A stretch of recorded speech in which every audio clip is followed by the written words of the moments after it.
Alright, so you guys all have a good Thanksgiving? Yeah? Yeah? So I actually came here to congratulate you guys because you guys got through the hardest stretch of school, let me tell you. So this is like the only 2.5 months where like you have no breaks.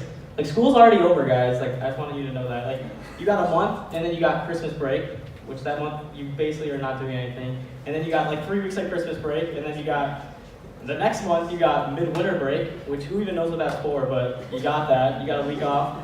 And then a month later you got spring break. So guys, if you look at it with my mindset, school's over. You're done. You're already done.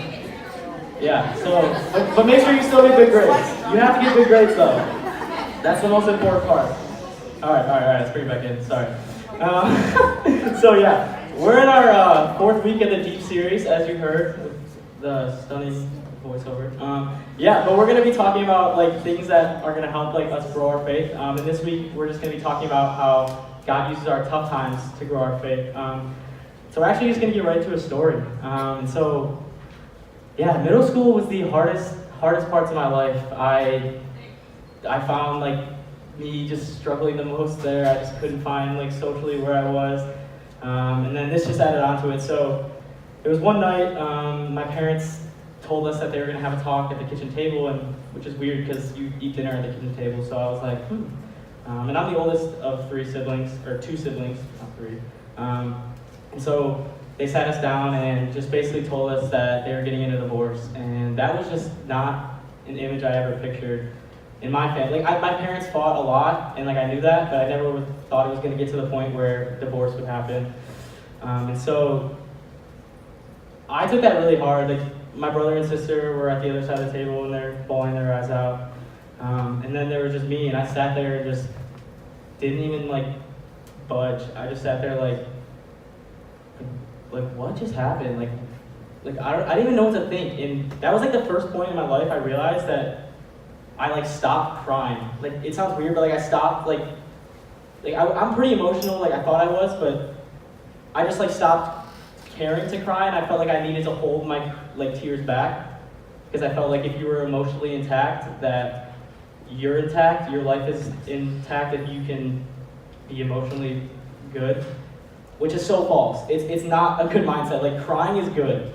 Like I want to express that to you guys. Like crying is okay. Like if you think it's weakness to cry, like you're like wrong. Like crying, like you get your stuff out. Like so, for anyone here that's like afraid to cry, like don't be. Like crying is a good thing. So past that. But yeah, maybe some of you haven't gone through that like divorce with your parents, or maybe like you're the oldest sibling in your family, and you feel like you need to be that like role model and always show yourself more and like be that higher standard in your family. Or maybe like you're not either of those, but I know that we all go through tough times in our life, and I just know we can all relate.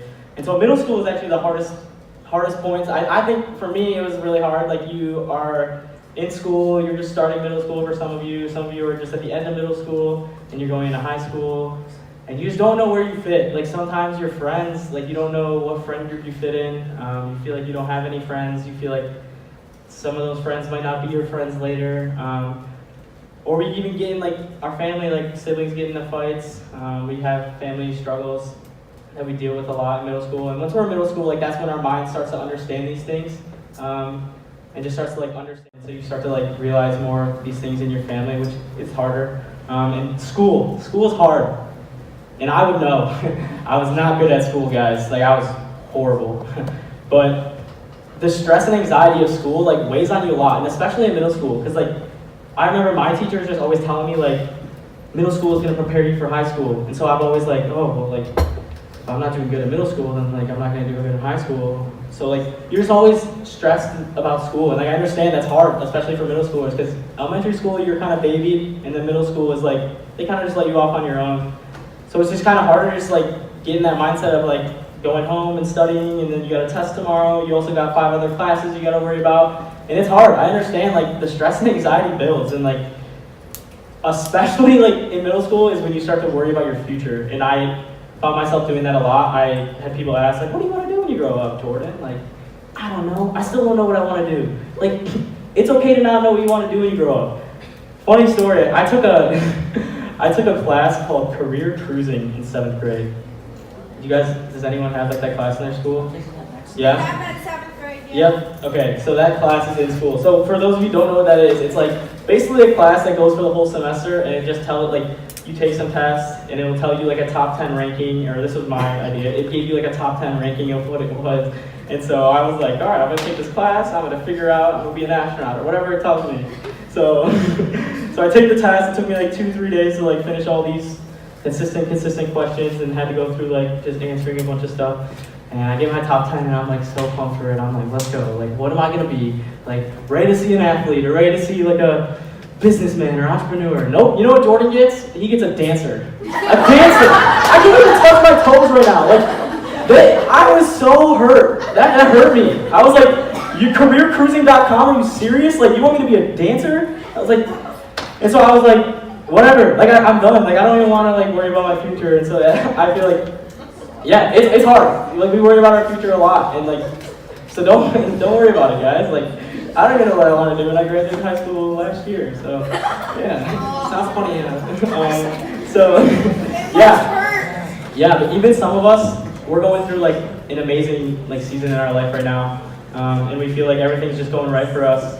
And I'm not telling you guys to like discount that, but like, there's gonna be a tough time that happens in your life at some point. And so I think if we prepare for our tough times and we let like God into those tough times, that's how we come out stronger. And so yeah, we have to let God use our tough times. And so if I could give you guys this whole message, which I am, sorry, but if you guys could forget everything I said, like the one thing I want you guys to remember is how we respond to our tough times determines whether or not God will grow our faith through them. So it's how we respond to God. And it's so easy to lose sight of God through it.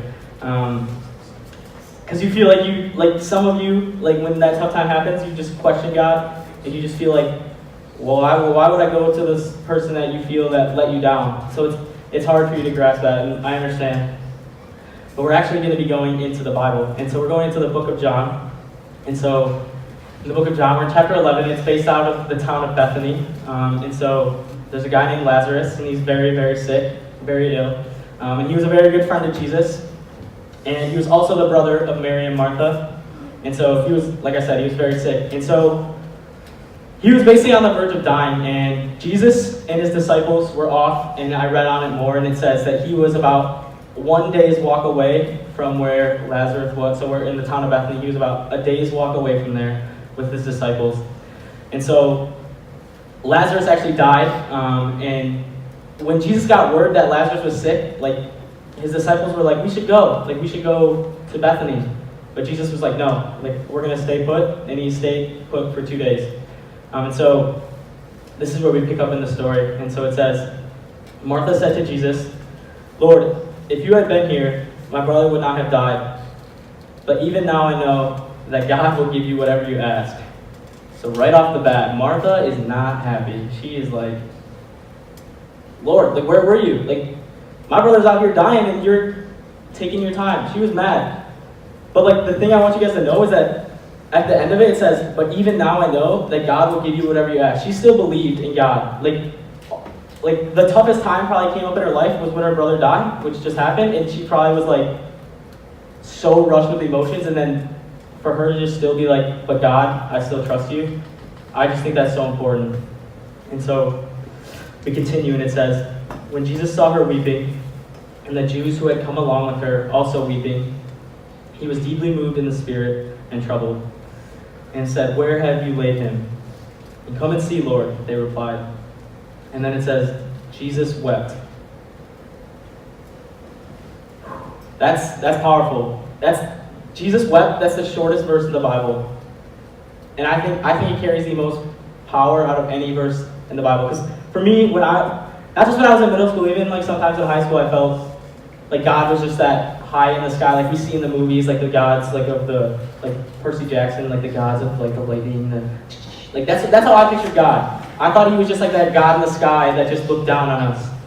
But like this just right here, it shows that like he was crying, like he cries too. Like he feels our pain. He wants to be our friend. Like And that took me so long to know, that, or to like understand and grasp that God wants to be our friend. Like, God literally wants to take every step of life with us. He literally wants to be and feel our pain. He wants to feel our pain. He wants to take our pain for us. That's how much he cares about us. And so I want, like, that verse, Jesus wept, it's so important. Like, it just literally shows that he feels emotion too. And that was also hard for me to grasp. I thought he was just so, I don't know. But yeah, we continue. It says, then the Jews said, see how he loved him. But some of them said, could not he who opened the eyes of the blind man have kept this man from dying?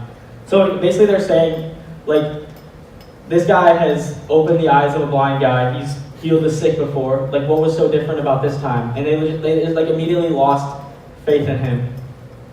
And so you'll see later, it says, like a couple verses later, Jesus goes over to the tomb and he asks them to remove the stone. And then Martha's like first response was like, oh, like, you know, it'll smell really bad, right? Like, if you like, he's been laying there for 3 days, like dead. That would smell super bad if you opened it. But I don't know. I thought that was funny because like that's your first response. I don't know. But so he goes over, he opens the tomb, and it, like, Lazarus walks out, and everyone was just like if I was there, like, I don't know about you guys, I would have been right there, like on the ground, passed out. Like, I was been like, what just happened? Like, but yeah. So he was like totally alive, like healthy, like not sick. And so then it says, therefore many of the Jews who had come to visit Mary, so the Jews in the verse before that basically said, could not he who opened the eyes of the blind man have kept this man from dying? And they saw what he did, and they believed in him. So how coincidental is that? Like, the people that literally like 10 verses before were like, oh, you just let this guy die, but he opened the eyes of the blind man. Yeah, Jesus totally changed their mindset. Like, totally switched that. And like, that's why as tough as the situation was to like let your best, like Jesus' best friend Lazarus, he let him die. Like, that's hard, and that was hard on a lot of people in that situation. But like, as hard as it was, it helped him, like, it helped them believe in him more, and it had them like so much more. And he can do the same thing for us, and I want you guys to know that. And so God can, like, it's possible for our faith to grow and for God to like use our difficulties for the better.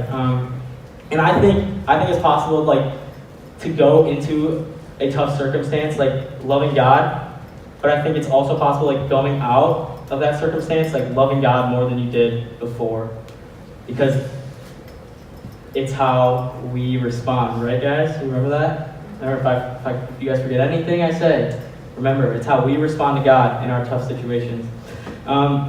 And so, yeah, it doesn't mean that he is going to completely, if you go into the expectations that God is going to completely like wipe away and fix your situation, like, have fun. Like, that's hard. So what I'm saying is God, he's not going to fully fix your situation, but he's going to give you such a different way and perspective of looking at that situation. And he's going to pull out like good things about that situation. Yeah, and so actually a few years back, this was in my beginning of my sophomore year of high school, one of my really good friends passed away at, I think he was 19 years old, and it was hard. And this is the first like death that I've ever dealt with in my life. Like, I've never had a family member die, and I've never had like a friend close to me die. So this was like the first time that I was actually like hit with that, and it was super hard. I mean, the first thing I did, instead of going to God, I just started to blame God. I said, God, why did you do this to me? Why did you do this to people that loved him? Like, what did he do to make you take him away? And I just thought, I had the perception that God was the one that like caused all this until like, it took me like literally a year of like hating God and questioning God to realize that like it was not him. And so actually I was listening to a message, it was in my junior year it was like the end of my sophomore year of Edge, and I was listening to a message, and it was about honesty, and so, like, I got all the parts where it was like, you gotta be honest with other people, you gotta be honest with yourself, your friends, your family, and then, like, this thing popped up on the board, and it was like, you gotta be honest with God, and I was like, Like, what? I was like, but God knows everything about us. Like, what do you mean I gotta be honest with him? Like, God wants us to like lay it all down on the plate for him. Like, he wants us to give him the turkey, he wants us to give him the stuff, and he wants all the cranberry sauce, he wants the gravy on top. Like, he wants every single thing. Cranberry sauce? Yeah? Fried chicken. Yeah, just keep naming them. Yeah. He wants all of it. He wants every single thing to do with it. You can't hide anything from God, so you may as well just give it all to him. Yeah. And then the second thing is you have to believe. You guys have to believe that God can fix your situation. Because if you guys go with the mindset of saying like, I'm never going to get better, like, this sucks, or just speaking all that negativity over that, you have to believe that God can like change your situation for the good. And so if we allow him to, he can do like something through these tough circumstances, like to grow like the faith of yourself.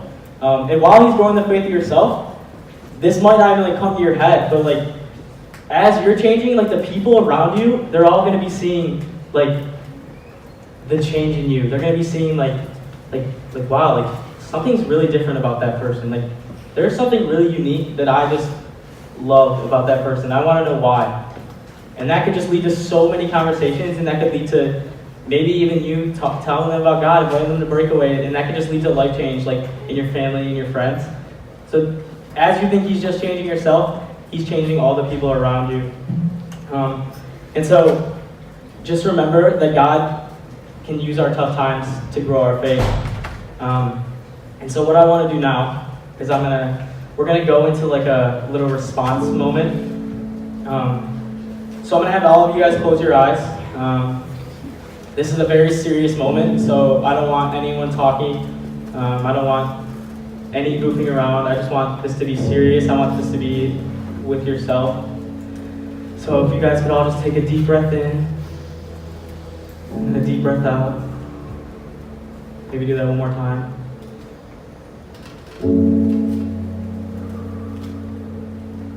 And so I want you guys to go back. I want you guys to think or picture the toughest time that you guys have ever gone through in your life.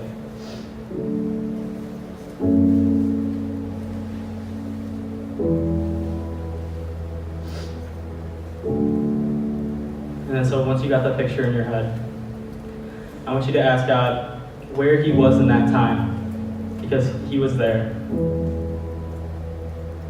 I want you to ask God, where were you in this tough time of my life?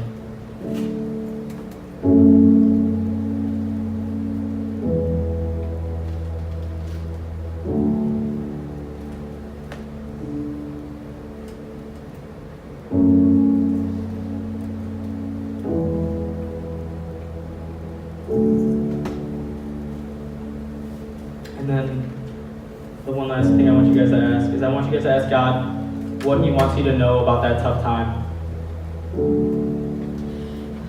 So ask God what he wants you to know about that tough time.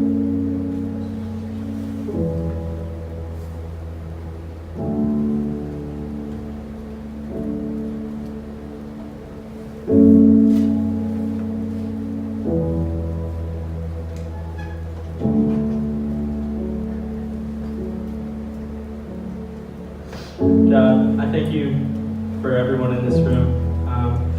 I thank you for our tough times. As weird as that sounds, I just thank you for teaching us a new way to look at our tough times. I thank you for just showing us yourself in those tough times.